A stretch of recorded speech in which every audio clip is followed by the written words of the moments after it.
an important franchise that played an important role in gaming history, which we have looked at a lot on this channel. We've already covered the main trilogy that was released on the Super Nintendo, we have looked at the spin-off known as Mighty Final Fight, released on the NES, and I even made a video covering Final Fight Revenge, the obscure Final Fight versus fighting game that was released on the Sega Saturn. Today, rather than looking at a Final Fight game from Capcom, we are going to look at a huge project that was spawned from fans' love for the game. This fan project would result in a huge game that is perhaps even more impressive than even any of the officially released Final Fight games, offering a widescreen play perspective and an insane choice of 69 different characters to play as. This game is truly ridiculous. So, without further ado, let's take a deep dive look at this game's history and all that it has to offer. This, ladies and gentlemen, is the mad story of Final Fight LNS Ultimate, the must-play Final Fight game. Yeah! The year is 2003. It has been 8 years since Capcom released the last Final Fight beat-em-up, which was simply titled Final Fight 3. In fact, Final Fight 3 was one of the last games from the 2D beat-em-up genre that saw release at all, due to gaming in general moving towards 3D polygons, resulting in 2D gaming becoming less and less common. Despite this change in direction for the entertainment medium overall, some gamers would still pine for the gaming style of old, which would ultimately lead to what is commonly referred to as the retro gaming movement. Early ripples of this were present at the beginning of the 21st century, with a prime example being illustrated by Senile Team, who would develop a fan game inspired by Streets of Rage known as Beats of Rage, a beat-em-up game we have mentioned several times on here before that supplants original graphics and characters with resources taken from the King of Fighters series. The game would quickly find a huge audience online, far more than what Senile Team ever expected, thus proving there was still a vast amount of people out there who were into the beat-em-up genre, despite corporate developers and publishers abandoning the medium. That same year, another group of fans would be so inspired by Beats of Rage that they would begin making a game known as Streets of Rage Remake from the ground up. The impressive title that would take 8 years to make was such a good effort that many people considered it even better than Streets of Rage 4, the original trilogy's official successor years later. Whilst it was not easy to create games like this, Senile Team would make it a little easier for others going forward, by using their work as a base, Beats of Rage, to create a game engine known as OPENBOR, software which allowed users to create beat-em-up games of their very own. This would lead to countless great efforts, such as Streets of Rage Z, a game from China which we looked at on this channel a few months ago. But one of the heavy hitters and most ambitious games created in this way is certainly Final Fight LNS, a fan project inspired by the original Final Fight arcade game that has seen multiple updates and enhancements, resulting in multiple versions of this game existing. The LNS in this game stands for Las Noches Skyperas, a name I am blatantly butchering. Anyway, this is a gaming forum located on somewhere known as the Information Superhighway. According to Final Fight LNS's official website, the game is a beat-em-up that mixes concepts and movements from both the beat-em-up genre with that of the fighting game genre, basically making the game a perfect discussion point for this very channel. In the game creator's own words, the title has a revolutionary and innovative warping system based on counselling, which allows users to link special movement with others, thus making a very high number of strokes. The developers designed their game so that its difficulty decreases considerably as players learn and execute this system of play, leading to a game with a steep learning curve, but one which rewards players as they learn to deal as much damage as possible to the targets, thus meaning that the game has more depth than simply being a recreation of a Final Fight experience. As mentioned at the start of today's video, the game features an insane roster of different playable characters, a grand total of 69 dude. These span all 7 playable fighters found in the original Final Fight trilogy. The 4 fighters from Captain Commando, the game set in Metro City's future, the selectable characters found in Cadillacs and Dinosaurs, Alien vs Predator, The Punisher and Battle Circuit, thus meaning the people who made this game have included lineups of players found in every major Capcom beat-em-up. The roster does not end there though, as it also includes a range of fighters from fighting games. This means that this title incredibly contains all 17 fighters from Super Street Fighter 2 Turbo, and many fighters from Street Fighter 3, 4, Alpha and beyond. Which makes sense too, really, considering the Street Fighter and Final Fight games are from the same story canon. To expand the lineup even further, the game features sprites from Marvel vs Capcom 2, meaning we have Darkstalker's characters in this game along with some other Capcom favourites such as Strider Hiryu and Jill Valentine.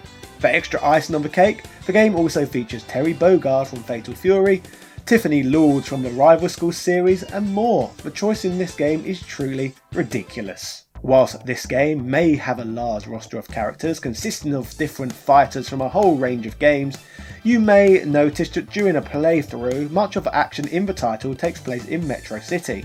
According to the game's official website, during this title's development phases, the plan was to create a game that maintained the essence of the original Final Fight. However, the game morphed into its own beast as development continued. This would result in the game containing many stages that were based on the action in the first Final Fight game, but there would also be a number of levels based on what can be found in Final Fight 2 and 3 too. And there are parts of stages influenced by other Capcom games as well, which we'll discuss more about shortly. The thought track behind the end result was the creators wanted to make a game that maintained the essence of Final Fight, but bring a breath of fresh air to the franchise as well. As mentioned earlier in the video, the game's website states that the title is a beat-em-up fighting game hybrid, which means that Final Fight LNS controls much like a fighting game.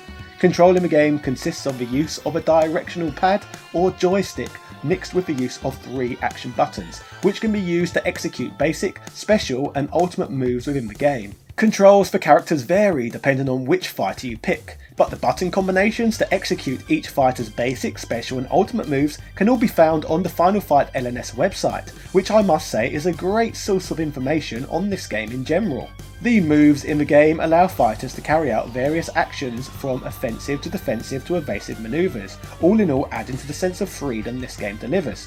Characters can also run, move vertically while running, can jump backwards, jump vertically, block attacks and carry out counter attacks. During combat in this game, like Guardian Heroes that came before it, it features a levelling up system so that characters get more powerful as they play the game. There are also hit counters in the corner of the screen and the game informs you using the sound effects from Killer Instinct anytime you perform a decent combo. Across this game it contains a selection of music ranging from covers of classic themes from the Final Fight trilogy along with a range of whole new tracks to give this title even more of a fresh feel.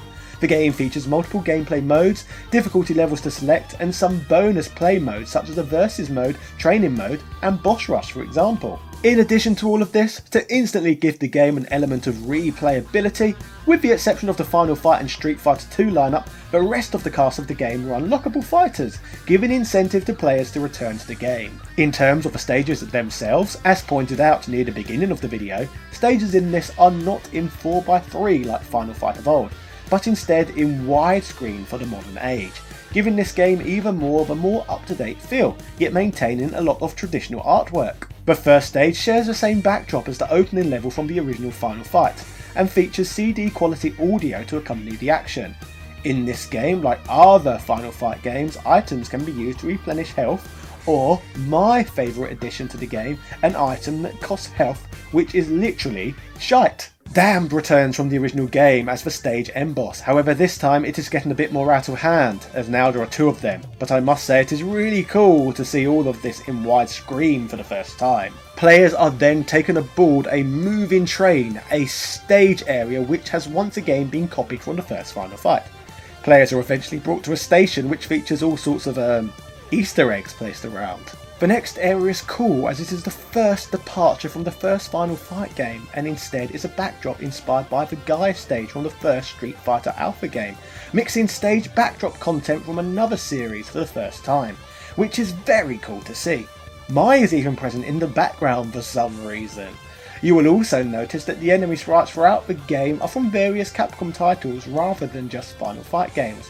The boss of this section is a fight against a pair of weaves, when players take on Sodom and Sodom, another callback to the original game. Players are then taken to a barrel breaking bonus stage from Bloody Street Fighter 2, mixing this experience up by the second.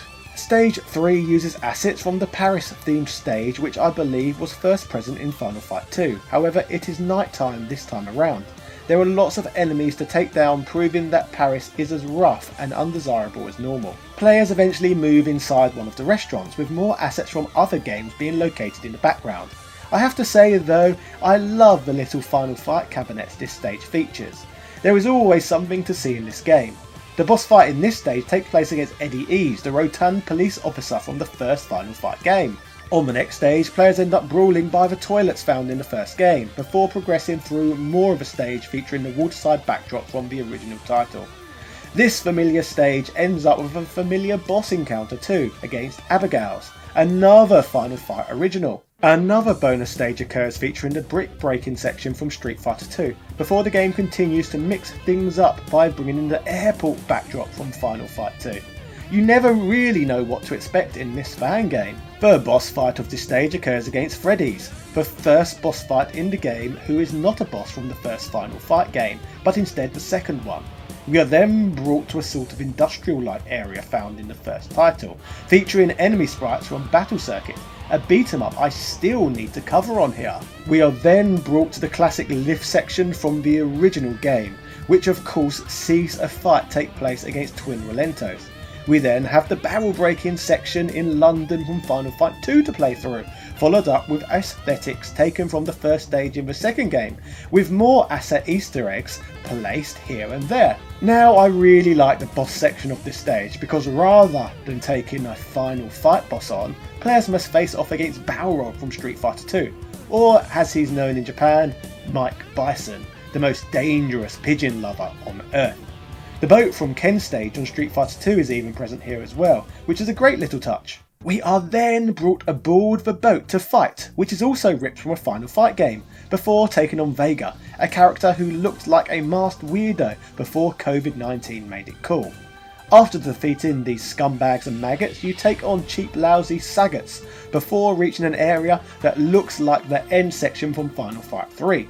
Ready to take on Bison himself. Like in Super Street Fighter 2 Turbo, he is decimated by Akuma, leading to a boss fight against him instead, which is another great callback to the Street Fighter franchise. The next stage is based on Alien vs Predator of all things, including many of the enemy sprites too. This game really is a mishmash.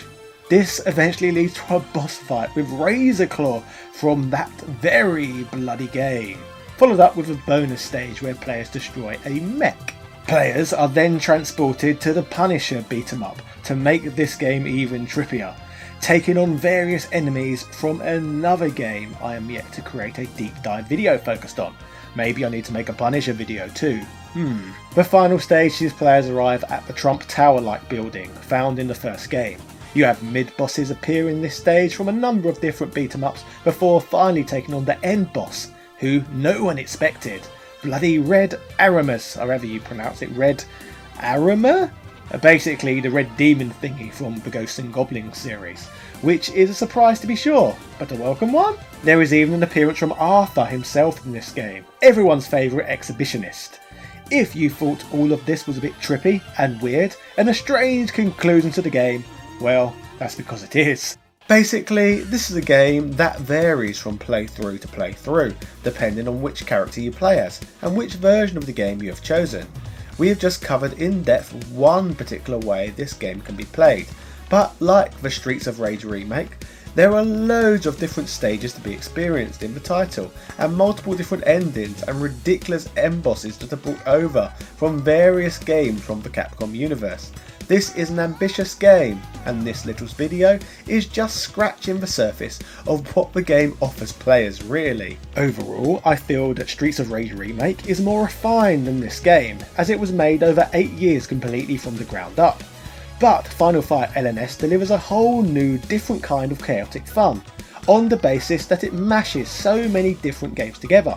The title is a true celebration of Capcom's history, paying homage to a number of different classics from the company's library, resulting in one of the most interesting mashups around, and one of the finest examples of a crazy title existing, thanks to the magic of open beats of rage. The game keeps Final Fight alive in the world of beat 'em ups, many years past the point of Capcom losing all interest in the genre.